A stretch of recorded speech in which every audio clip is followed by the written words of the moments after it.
at pasasalamat sa Panginoon sa pagpatnubay niya sa bawat isa sa atin upang tayo ay makadalo sa araw na ito ng ika-5 taong anibersaryo ng Sentro Pagariani ni Diyos.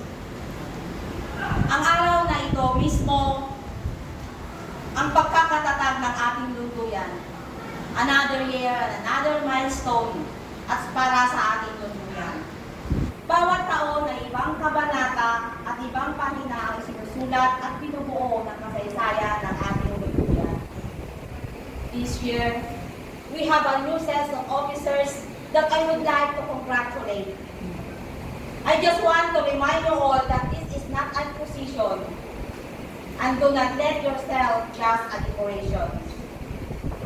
We have challenges that we face side by side, just like the saying, divided we fall, united we stand.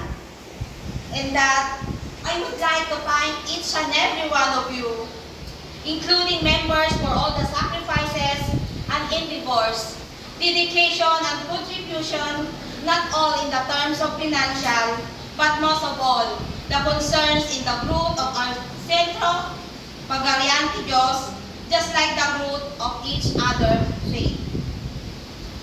Tunay nang nasusunod ng bawat isa sa atin ang lema at doktrina ng Union Espiritista Cristiana de Pilipinas Incorporada sa pamamagitan ng pagkakaisa sa bawat isa sa atin.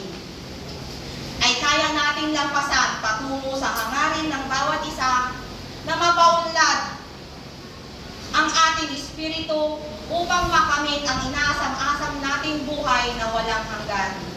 Ang Panginoon na po ang bahalang magsukli sa lahat ng sakripisyo ng bawat isa sa atin. At sa lahat ng ating mga panauhin sa araw na ito, mga kapatid natin na galing sa iba't ibang panig ng Taiwan, lalong-lalo na sa mga kapatid natin na galing pa sa Pilipinas, sa Team Sentro Esmerna ng Lumasor, Enrile, Cagayan, headed by Hermano Elton Jarek Clar, FIS District 3 President. In behalf of Sentro Pagariani Diyos family, I would like to welcome you all into this 5th year anniversary celebration. Sana hindi po ito ang huling pagsasama-sama ng bawat isa sa atin.